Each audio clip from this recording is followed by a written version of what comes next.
दोस्तों इस वीडियो के अंदर हम यहाँ पे देखने वाले हैं CSS बैकग्राउंड अटैचमेंट प्रॉपर्टी के बारे में कि यहाँ पे जो बैकग्राउंड अटैचमेंट प्रॉपर्टी है ये बैकग्राउंड इमेज की तरह के ऊपर किस तरीके से यहाँ पे काम करती है, उसके ऊपर क्या क्या इफेक्ट यहाँ पे शो करती है, ये सारा कुछ हम देखने वाले हैं इस वीडियो के अंदर विथ एग्जाम्पल।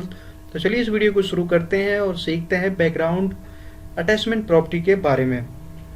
तो बैकग्राउंड अटैचमेंट प्रॉपर्टी जो होती है बेसिकली ये बैकग्राउंड इमेज के ऊपर काम करती है कि जैसे मान लीजिए आपने कोई भी बैकग्राउंड इमेज लगाया है, अगर आप पेज को स्क्रॉल करते हैं तो बैकग्राउंड इमेज का क्या बिहेवियर होगा कि वो इमेज कंटेंट के साथ स्क्रॉल होगा या रुकेगा या फिर किस पोजीशन पे रहेगा, ये बैकग्राउंड अटैचमेंट जो प्रॉपर्टी है ये डिसाइड करती है। तो यहाँ पे जो बैकग्राउंड अटैचमेंट की जो वैल्यूज हैं आप देख सकते हैं, स्क्रॉल, फिक्स्ड और लोकल। तो यहाँ पे जो स्क्रॉल होती है ये बेसिकली डिफॉल्ट इसकी वैल्यू होती है बैकग्राउंड अटैचमेंट की, और साथ ही साथ इसके अंदर होता क्या है कि ये प्रिवेंट करती है एलिमेंट को स्क्रॉल होने से कंटेंट के साथ, यानी कि कंटेंट के साथ ये अपने एलिमेंट को स्क्रॉल नहीं होने देगी, बट ये अपने पेज के साथ जो भी आपका HTML का पूरा पेज है उसके साथ ये स्क्रॉल होने देगा।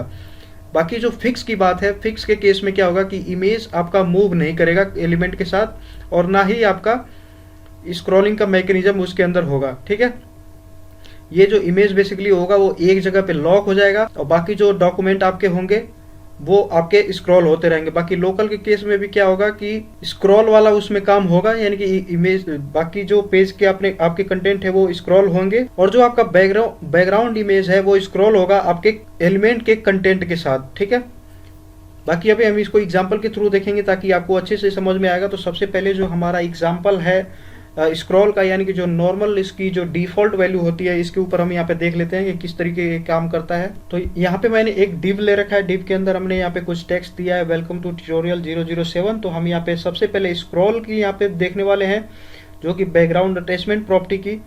तो इसी के ऊपर मैं यहाँ पे कुछ और भी यहाँ पे टेक्स्ट लिख देता हूँ, जिससे क्या होगा कि हमारा जो पेज रहेगा थोड़ा सा भरा भरा रहे, ताकि जब हम स्क्रॉल इफेक्ट कोई भी अगर चेक करें तो उस पर प्रॉपर तरीके से हमारा काम करे।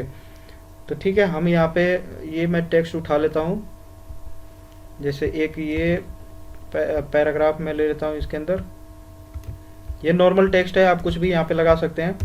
और एक और मैं यहाँ पे टेक्स्ट ले लेता हूँ, जैसे कि H2 के अंदर भी सेम यही टेक्स्ट ले लेंगे,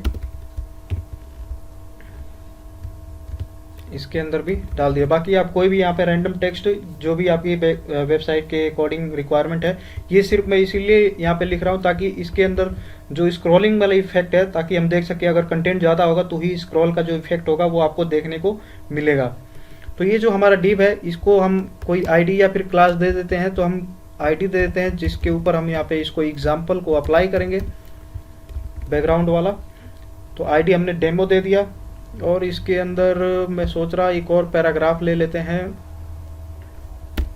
ताकि, या फिर डायरेक्ट भी आप दे सकते हैं। तो मैं यहाँ पे सिंपल पैराग्राफ ले लेता हूँ ताकि क्या जब हम इसके ऊपर स्टाइल करेंगे अगर डिव के ऊपर तो वो डिव के ऊपर होगा, ना कि पैराग्राफ के अंदर, यानी कि पैराग्राफ तो डिव के अंदर ही है। तो यहाँ पे हम टेक्स्ट दे देते हैं रैंडम, जितना चाहें आप दे सकते हैं यहाँ पे। तो खैर इतना हमारे पास टेक्स्ट काफ़ी है। अब हम इसकी स्टाइलिंग कर देते हैं। ये जो हमारा ID हमने दिया है वह डेमो, तो इसकी स्टाइलिंग के लिए हमें अगर डेमो है जो कि ID है तो इसके लिए हम हैश लगाएंगे, देन उसके बाद से हम इसकी स्टाइलिंग कर सकते हैं। तो सबसे पहले स्टाइलिंग के लिए मैं यहाँ पे क्या करता हूँ, बैकग्राउंड इमेज को लगा लेता हूँ जिसके ऊपर हम यहाँ पे काम करने वाले हैं। तो बैकग्राउंड इमेज, देन उसके बाद से URL, और URL यहाँ पे स्मॉल ब्रैकेट के अंदर आपको डबल इन्वर्टेड कॉमा के अंदर यहाँ पे इमेज का नाम विथ एक्सटेंशन देना होगा। तो यहाँ पे इमेज एक है मेरे पास लोगो जो कि PNG टाइप की है, तो ये सेम फोल्डर के अंदर है, इसलिए मैं यहाँ पे डायरेक्ट नेम यहाँ पे दे सकता हूँ। बाकी कहीं और पे अगर ये पड़ी होगी, अगर आपकी इमेज कहीं और है किसी और फोल्डर के अंदर, तो आप उसकी पूरी पाथ को कॉपी करके यहाँ पे पेस्ट कर सकते हैं, बाद में ये नेम और एक्सटेंशन दे सकते हैं। तो सबसे पहले हम यहाँ पे चेक कर लेते हैं कि क्या हमारा इमेज जो है वो लग गया है कि नहीं। तो इसको हम क्रोम पे लॉन्च करते हैं, तो यहाँ पे हम स्क्रॉल करते हैं तो अभी हमारी यहाँ पे इमेज आ नहीं रही है। तो ये जो हमारी इमेज है लोगों की, ये छोटी फाइल है। ऐसा करते हैं हम दूसरी कोई इमेज यहाँ पे यूज़ कर लेते हैं, जैसे कि ये ड्रॉप इमेज है जो कि JPG फाइल है, इसको हम यहाँ पे यूज़ कर लेते हैं। इसको मैं कर देता हूँ ड्रॉप,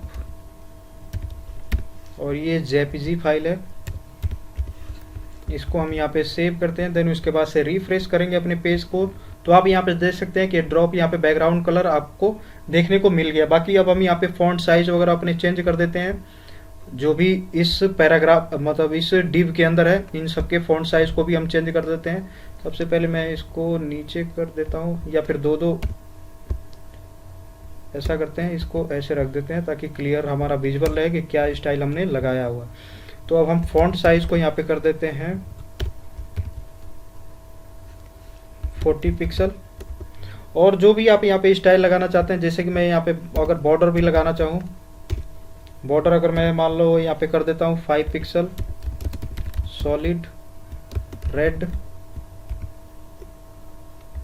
और जो टेक्स्ट का कलर है इसको मैं कर देता हूँ वाइट कर देते हैं। देखिए पहले यहाँ पे अपने पे इस पे दिखेगा कि नहीं, वाइट सम टाइम नहीं दिखेगा, इसलिए हम इसके कलर को रेड कर देते हैं। फिर उसके बाद से बैकग्राउंड पोजीशन जो हमारी है कि बैकग्राउंड हमारी कहाँ पे दिखेगी, उसको हम कर देते हैं सेंटर। कुछ और भी स्टाइल जैसे कि और क्या यहाँ पे लगा सकते हैं हम, बैकग्राउंड अगर हमारी मान लो या इमेज अगर लोड नहीं होती तो हम बैकग्राउंड कलर भी लगा सकते थे, लेकिन खैर अभी हम रहने देते हैं। फिर बैकग्राउंड जो रिपीट है इसको हम लगा देते हैं नो रिपीट, यानी कि जो हमारी सिंगल इमेज है वही हमें दिखे। तो बाकी अगर कुछ ऐसी इसमें CSS की प्रॉपर्टी अगर आपको नहीं पता तो आप हमारी CSS की सीरीज में देख सकते हैं, हर एक प्रॉपर्टी के बारे में आपको इन्फॉर्मेशन मिलेगी। अगर कोई प्रॉपर्टी छूट भी जाती है तो आप नीचे कमेंट सेक्शन के अंदर बताइए, ताकि मैं उस पर भी एक डेडिकेटेड वीडियो आपको बना के दे दूँ, ठीक है। तो ये हमारी बैकग्राउंड रिपीट होगी, इसको हमने नो कर दिया। अभी हम यहाँ पे रिफ्रेश कर देते हैं तो आप देख सकते हैं कुछ इस तरीके का अभी हमारे सामने पेज अभी दिख रहा है। फॉन्ट साइज भी हमारी चेंज हो गई है। अब इसके बाद से जो हमारा बैकग्राउंड अटैचमेंट है उसको हम यहाँ पे यूज़ कर लेते हैं। तो ये हमारा बैकग्राउंड अटैचमेंट, इसको हम कर देते हैं स्क्रॉल। तो स्क्रॉल जैसा कि आपको पता है कि ये हमारा डिफ़ॉल्ट वैल्यू है, यानी कि अगर इसको सेट करें आप या ना सेट करें दोनों एक ही बात है। तो ठीक है, ये डिफ़ॉल्ट वैल्यू है। आप इसको सेव करके रिफ्रेश करेंगे तो आप देख सकते हैं नॉर्मल बिहेवियर, यानी कि पेज के साथ इसके अंदर स्क्रॉल की फंक्शनलिटी आती है, ना कि ये कंटेंट के साथ, ठीक है। तो ये यहाँ पे पेज आप देख सकते हैं पेज के साथ स्क्रॉल का यहाँ पे काम आ रहा है। बाकी अगर आपका कंटेंट कम है तो आप यहाँ पे इसकी साइज को यहाँ पे छोटा बड़ा करके भी आप इसको स्क्रॉल करके देख सकते हैं, ठीक है। तो भी आपका कंटेंट वहाँ पे आपको देखने को मिल जाएगा। अब स्क्रॉल के बाद अब हम यहाँ पे अपना देख लेते हैं अगली जो वैल्यू है फिक्स की, यानी कि अगर हम यहाँ पे फिक्स कर देते हैं अपने बैकग्राउंड अटैचमेंट को तो उससे हमारे इस पे बैकग्राउंड इमेज पे क्या फ़र्क पड़ता है, ठीक है। तो इसको हम कर देते हैं फिक्स और इसको हम यहाँ पे सेव करेंगे। देन उसके बाद से रिफ्रेश करेंगे तो आप देख सकते हैं जो हमारी बैकग्राउंड यहाँ पे इमेज है वो फिक्स है अपने पोजीशन पे। देखिए अभी बैकग्राउंड इमेज हमारी यहाँ पे स्क्रॉल नहीं हो रही है, बैकग्राउंड इमेज हमारी फिक्स है। इसको हम एक बार और देख लेते हैं। जैसे अगर मैं यहाँ पे स्क्रॉल कर देता हूँ और यहाँ से इसको रिफ्रेश करूँगा तो देखिए ये इमेज इसके साथ ही, बैकग्राउंड इमेज इसके साथ ही जा रही है। लेकिन इसी के केस में अगर हम यहाँ पे फिक्स्ड कर देते हैं तो फिक्स्ड के केस में हमारी जो इमेज यहाँ पे रहेगी, ये हमारी इमेज यहीं पे रहेगी, हमारा कंटेंट ऊपर नीचे ऐसे जाएगा। तो इस चीज़ का आप ज़रूर ध्यान रखिएगा। अब जो हमारा अगला वैल्यू है वो है लोकल। तो लोकल को भी हम सेट करके देख लेते हैं। ये हमने वैल्यू सेट किया लोकल, और हम यहाँ पे अगर रिफ्रेश करेंगे फिर हम इसको स्क्रॉल करेंगे तो आप देख सकते हैं ये अगेन कंटेंट के साथ हमारा यहाँ पे वैल्यू स्क्रॉल होगा। तो यहाँ पे स्क्रॉल और जो आपका लोकल का जो काम है ये लगभग सेम ही दिख रहा है। बस आपका अगर स्क्रॉलिंग मैकेनिज्म आपके इस एलिमेंट के अंदर है, जैसे आपने डिव लगाया वो इसके अंदर स्क्रॉलिंग अगर मैकेनिज्म है तो जो बैकग्राउंड इमेज होगी वो स्क्रॉल होगी जो भी एलिमेंट है उसके कंटेंट के साथ, ठीक है। बाकी डिफ़ॉल्ट के केस में आप देख ही सकते हैं कि ये इमेज बैकग्राउंड जो इमेज है ये टेक्स्ट के साथ यहाँ पे स्क्रॉल होती है। तो आई होप आपको ये समझ में आ गया होगा कि कैसे बैकग्राउंड अटैचमेंट जो प्रॉपर्टी है ये CSS के अंदर किस तरीके से काम करती है। अगर आपको इससे रिलेटेड कोई भी डाउट होता है तो नीचे जरूर कमेंट सेक्शन के अंदर कमेंट करें, और साथ ही साथ वीडियो को यहाँ पे लाइक जरूर करें और चैनल को सब्सक्राइब करना ना भूलें। मिलते हैं आगे वीडियो में, तब तक के लिए धन्यवाद।